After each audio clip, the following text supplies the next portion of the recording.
Okay, let's unpack this.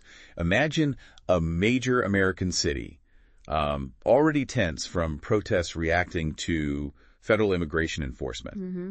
And then suddenly you see military vehicles. We're diving into a situation unfolding in Los Angeles right now. Yeah.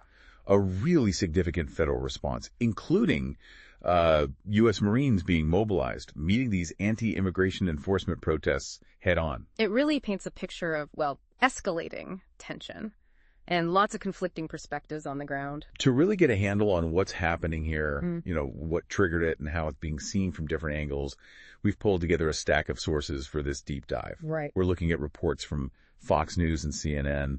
They give us different snapshots of the events, the official responses. And then there's also this sharp commentary piece from the Los Angeles Times. Exactly. Right. Which adds a really, I think, crucial human and local dimension to the whole picture. Yeah, absolutely. So our goal here isn't just to report that this happened. We want to dig into these sources, understand the sequence of events they're describing, the stated reasons for the federal actions, the really striking differences in how leadership at various levels is reacting. Huge differences. Right.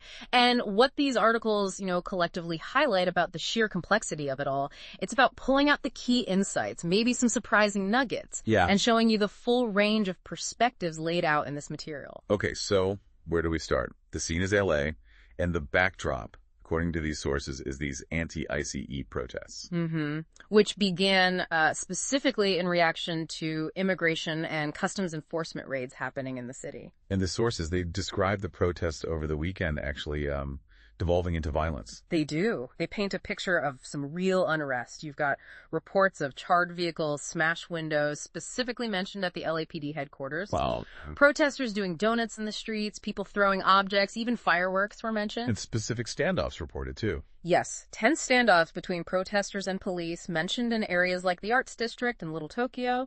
And the police response. What do the sources say about that?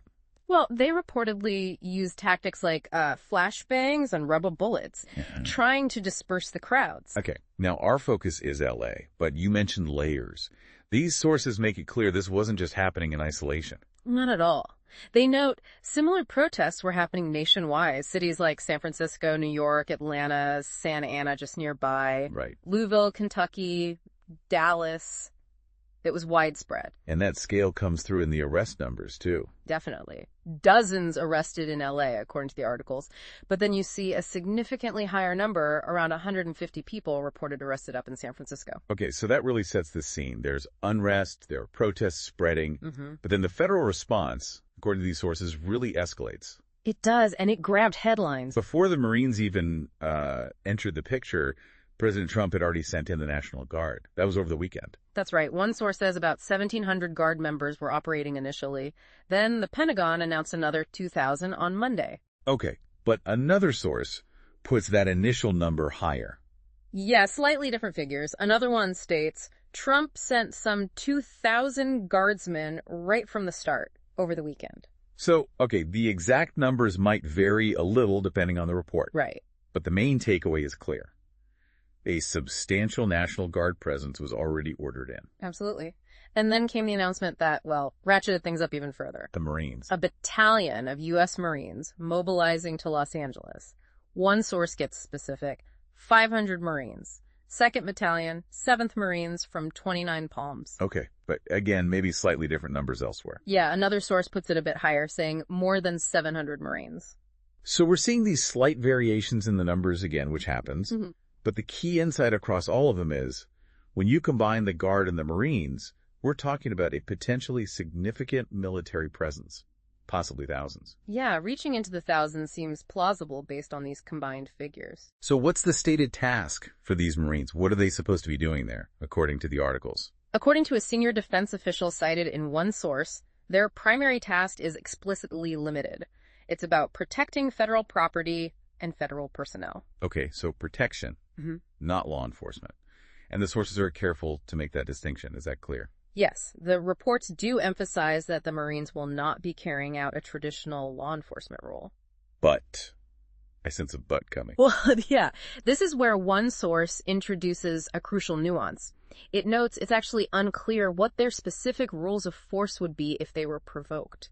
Ah, okay, like if protesters throw things or spit at them, which came up later. Exactly. So it highlights this tension, between the stated limited role and the potential reality of deploying into a volatile situation like that. And the deployment itself. Is there an end date? Described as open-ended. Right. So the intention might be limited, but the potential for interaction, maybe escalation, that raises questions the sources acknowledge. So if we add up these numbers cited across the different articles, maybe 1,700 to 4,000 Guard, plus 500 to over 700 Marines. That's a pretty substantial total federal military presence being deployed, according to these reports. It really is, and that scale alone feels significant. And naturally, a deployment of that scale brings up very different perspectives, right? On whether it's necessary or helpful or even appropriate. Absolutely. Polar opposite views, really. Let's look at the administration's view first, as reported in the sources. President Trump sounded, optimistic. He did, stating he believes the situation is improving, is very well under control. And then he added that quote that really jumped out. If they spit, we will hit. Saying that kind of disrespect wouldn't be tolerated. Yeah, a very direct statement. And Attorney General Pam Bondi, according to one source, sort of echoed that sentiment. How so? Specifically while discussing 9 Department of Justice cases that were opened related to the protests. These cases reportedly involve serious things, assaults on officers, looting.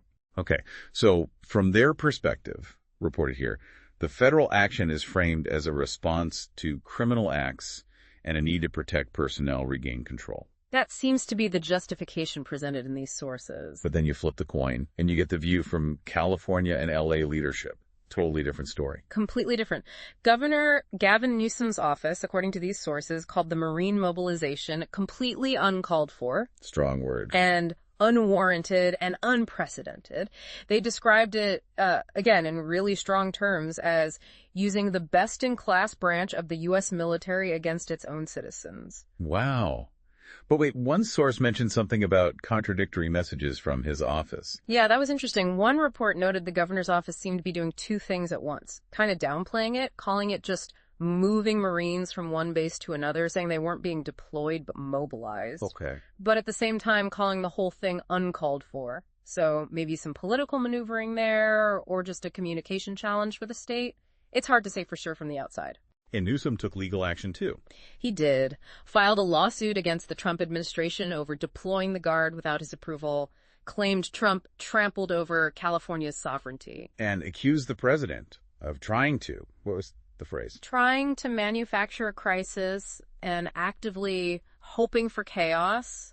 Really direct accusations. That's intense. What about the mayor of L.A.? Mayor Karen Bass is also quoted in the sources. She said the city feels like it's being used for an experiment by the federal government bringing in the Guard and Marines. Experiment? Yeah. And she reportedly pushed back hard against comments describing L.A. as being invaded by illegals and criminals. So both state and local leaders framing this federal presence not as help, but as like an imposition. Yeah. A political move. Exactly. That's the narrative coming from them in these reports. An unwelcome imposition and a political maneuver. Okay, then we shift again. We had this other lens, the commentary perspective from the LA Times piece. How does that frame it? Well, it frames the federal response not just as policy, but as something that feels different in LA, like an overheated invasion. Overheated invasion. Yeah, something that looks so ugly and feels so personal, specifically Los Angeles. It argues that the core issue, undocumented immigration, isn't the huge threat it's being portrayed as in this context, and suggests the federal response is really playing into a political narrative, trying to score points on border bluster, as the commentary puts it. Does it acknowledge the costs involved for California? It does, yeah. It acknowledges the substantial cost of supporting undocumented immigrants in California, billions, it notes. But it immediately contrasts that fiscal reality with what it sees as the political motivations driving these federal actions. And that piece had a really powerful anecdote, right? Something about day laborers. Yes, really brings it down to the street level. It talks about encountering day laborers, just people trying to find work who are suddenly terrified of being swept up in the raids. The very raids that sparked these protests in the first place. Yeah, that hits home. Puts a human face on it. It does. And the overall situation, from this commentary view, is summed up as this blend of messy and splendid and complicated. Messy, splendid, and complicated. That sounds like L.A. Ah, could be. Okay, let's dig into some extra context from the sources.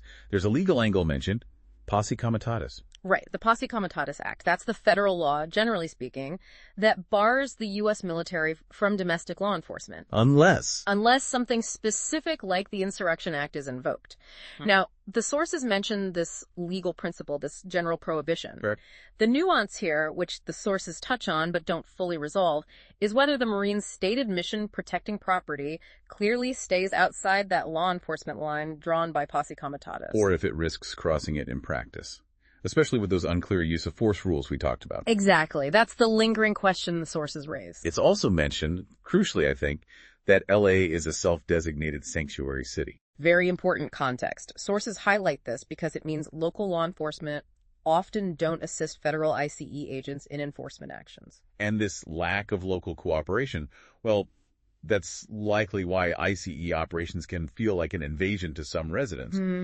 And it probably fuels those demands from protesters for ICE to just leave the city entirely. It's a direct clash of federal versus local approaches. A fundamental clash, yeah. And then you have those little on-the-ground details that add texture, Right. like the CNN crew incident. Right, the report about their crew being escorted out by police from a protest zone.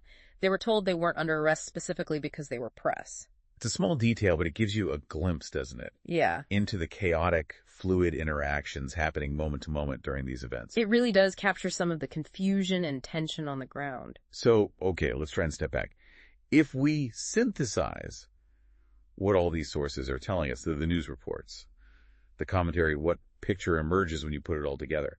Well, first, you see reports of protests that did escalate into violence and property damage in LA, but also other cities. Right. Specific incidents reported. Then you see this truly significant federal military response layered on top, thousands of guard, hundreds of Marines, and then this gaping chasm, really, between how the federal government frames it regaining control, responding to disrespect and crime, and how state and local leaders frame it. Which is as unnecessary, political, and overreach targeting their own citizens. Exactly. And woven through all the facts and the political sparring are these personal accounts, like the day laborers, that add that vital human dimension. Reminds you it's not just abstract conflict. Yeah, absolutely.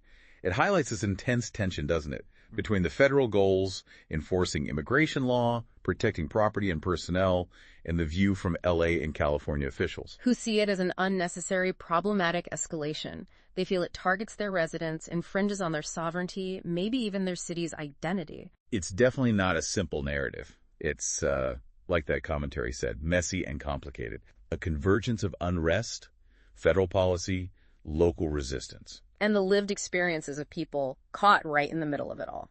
So, as we wrap up this deep dive, maybe something to think about is the different scales we're seeing described in these sources. You've got that intensely personal impact, the day laborers afraid to go out for work. You've got the reported violence and damage on the streets, the visible unrest. Yeah. And then you have this massive federal response guard, Marines, a national level action descending onto one specific city. It's quite the contrast in scales. So the question maybe to leave you with is, what does this specific situation in Los Angeles, as presented in these articles, suggest about the broader challenges? The challenges of enforcing federal law, navigating identity in a huge, diverse city like LA with its own distinct character, and importantly, its own local policies that sometimes clash with federal ones.